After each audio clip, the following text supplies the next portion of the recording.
और माननीय अध्यक्ष जी, ये सारे लोग सिद्धांतों की मुझे दुहाई दे रहे थे। मैं पूछना चाहता हूं, तृणमूल कांग्रेस और कम्युनिस्ट पार्टी आज एक मंच पर है, किस सिद्धांत के तहत है? जरा बताइए तो मुझे, किस सिद्धांत के तहत है? पूरा जीवन एक तृणमूल कांग्रेस पार्टी का जन्म ही कम्युनिस्टों का विरोध करते हुए हुआ है। कांग्रेस पार्टी से वो इसलिए अलग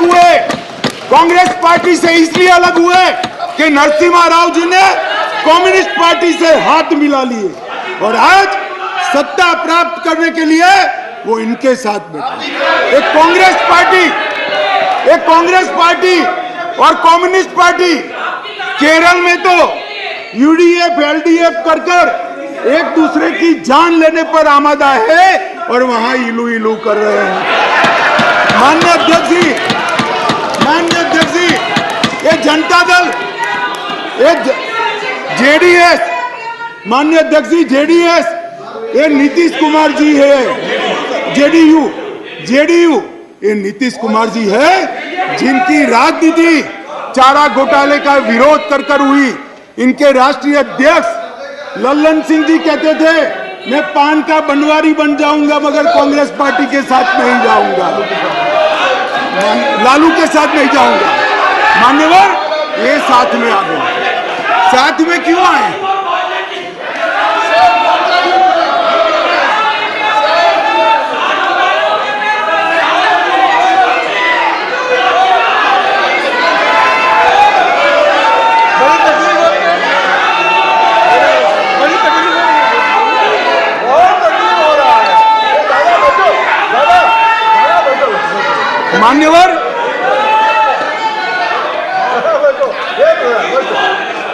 मान्यवर, ये साथ में क्यों आए हैं? ये साथ में इसलिए आए हैं कि उनको भरोसा है कि अकेले कुछ हो नहीं सकता, इकट्ठा हो जाओ तो कुछ तो कर पाएंगे।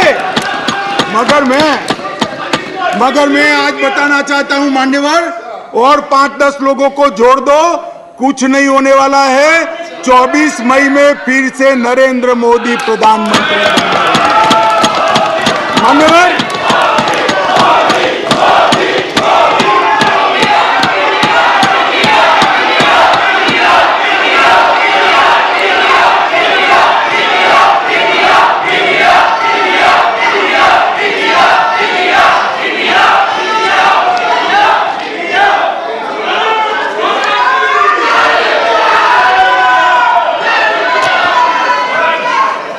मान्यवर श्री संजय राउत ने कहा, मान्यवर श्री संजय राउत ने कहा,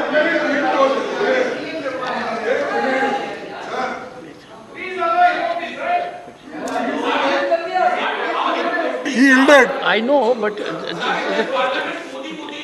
just take it. Don't get agitated, sir.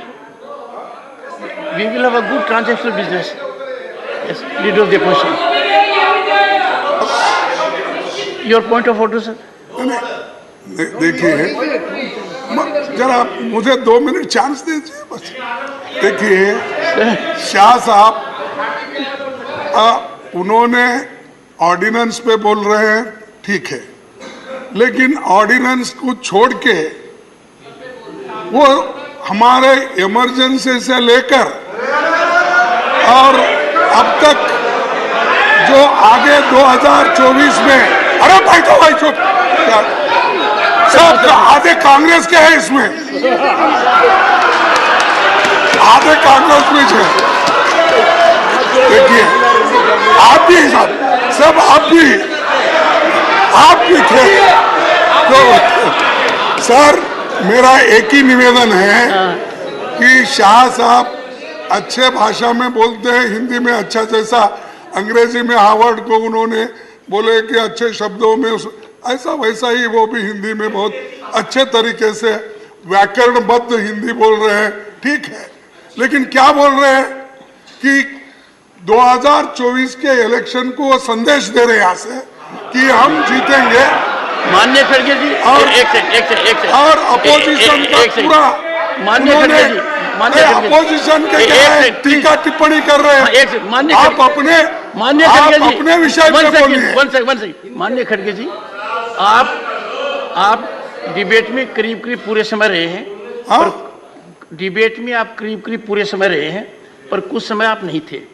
मैं आपको कह सकता हूं कि आप रिकॉर्ड को देखिए, सभी सदस्यगण ने अपने भाषणों के अंदर जो आयाम अपनाया है उसका रिस्पॉन्स है। ये नहीं, ये no no no, honourable home minister, honourable home minister, honourable home minister, honourable home minister. खड़गे साहब मैं ध्यान रखता हूं,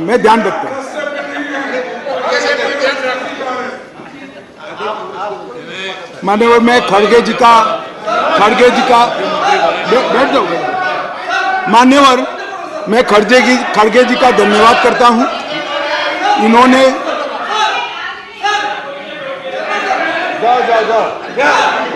मान्यवर मैं खड़गे जी का धन्यवाद करना चाहता हूं कि इन्होंने मुझे सदन की उच्च परंपराओं का ध्यान दिलाया। मैंने सदन की परंपराओं का ध्यान रखते हुए सटल वे में मेरी बात कही थी, परंतु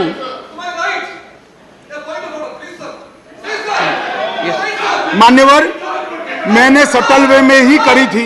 मैसेज आधा अधूरा गया था, खड़गे जी ने पूरा मैसेज डाल दिया, इसलिए मैं उनका धन्यवाद करना चाहता हूं। मान्यवर संजय राउत जी ने कहा कि मोदी जी विदेश जाते हैं तो उनका सम्मान होता है, कोई उनका ऑटोग्राफ मांगता है, कोई उनको झुककर नमन करता है, कोई उनसे अपॉइंटमेंट मांगता है, कोई मोदी इज द बॉस कहता है। वो सम्मान मोदी जी का नहीं है, देश का सम्मान। मैं यही कहना चाहता हूं, हमारे मन में कोई मुगलता नहीं है कि नरेंद्र मोदी व्यक्ति का सम्मान है, ये नरेंद्र मोदी नाम के देश के प्रधानमंत्री का सम्मान। मगर इतने सारे देश के राष्ट्रपति, प्रधानमंत्री, राष्ट्राध्यक्ष भारत के प्रधानमंत्री को सम्मान देते हैं, इससे देखकर आप भी जरा देना चालू करो तो थोड़ा अच्छा दिखेगा।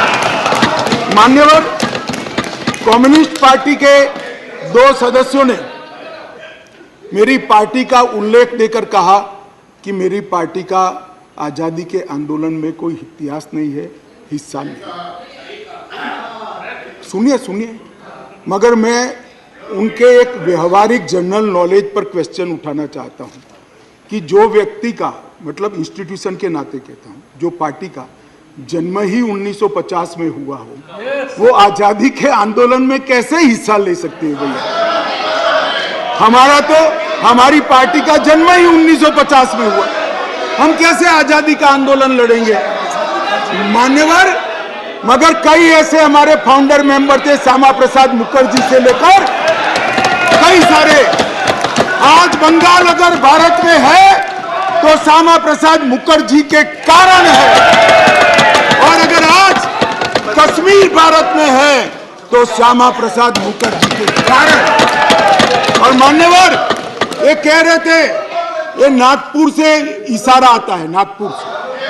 ठीक है भाई, चलो 1 सेकंड के लिए मेरी बात मान लो, नागपुर से इशारा आता है, आपकी बात को मैं मान लेता हूं, मगर नागपुर तो भारत का हिस्सा है, रसिया या चीन नहीं है। आपकी पार्टी तो रसिया और चीन से इशारा लेती थी।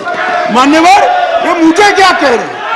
कम्युनिस्ट पार्टी बात कर रही है देशभक्ति की, कम्युनिस्ट पार्टी देशभक्ति की बात कर रही है। मान्यवर इनको ये ठीक नहीं लगता। मान्यवर चिदंबरम साहब ने कहा कि दिल्ली के लिए भी बीजेपी का अधिकार नहीं, दिल्ली में बीजेपी की 2 बार सरकार नहीं हुई।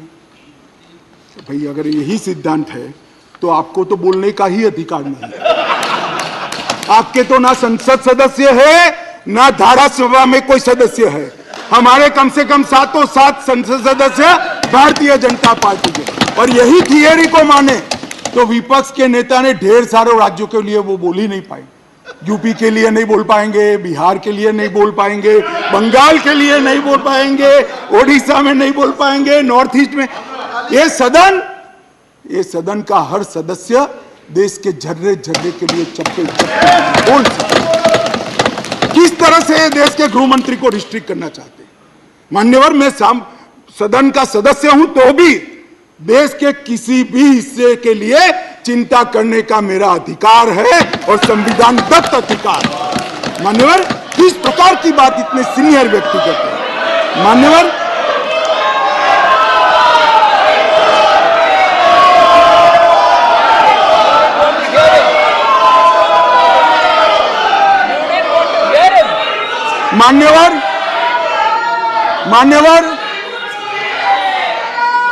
मान्यवर, मणिपुर के लिए भी मैंने सदन से पहले ही आपको पत्र लिखा है कि मणिपुर के लिए चर्चा के लिए मैं तैयार हूं।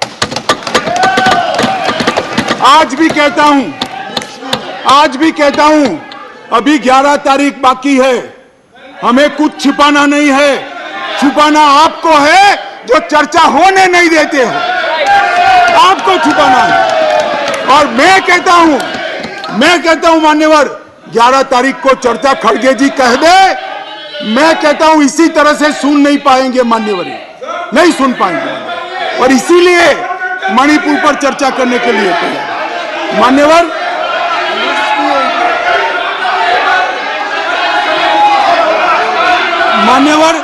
उनको मालूम है कि बिजनेस एडवाइजरी कमेटी समय तय करती है। मैं अभी देश की जनता के सामने कहता हूं, 11 तारीख को, एक सेकंड, सुन लिया, बैठिए।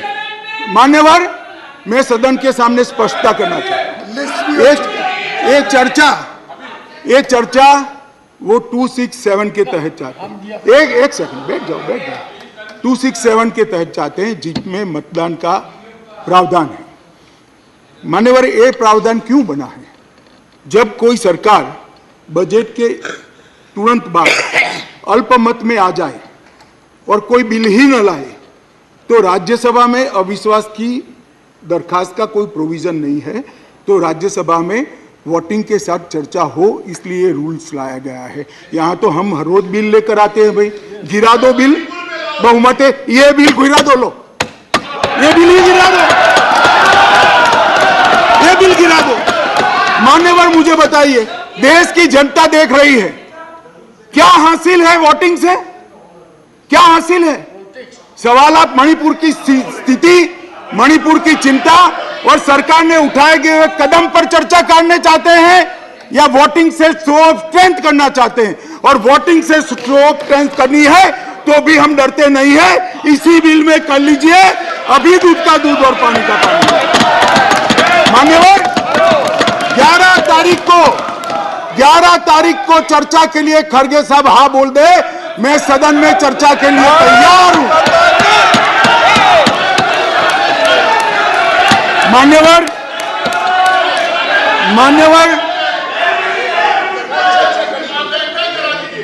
ऐसा है जयराम जी, आपको भी मालूम है अभी नहीं हो सकती। कल अविश्वास का प्रस्ताव है, आपको मालूम है। मान्यवर, देश की जनता सुन ले, 8, 9 और 10 अविश्वास का प्रस्ताव है, इसलिए मुझे कह रही है कि आज 8, 9, 10 में चर्चा करिए। कांग्रेस पार्टी ही लाई है, और मैंने सदन के पहले दिन से आपको पत्र लिखा है मान्यवर, कि सदन में कितनी भी लंबी चर्चा के लिए मैं तैयार हूं, मैं हर बात का जवाब दूंगा, और ये मेरा संवैधानिक दायित्व।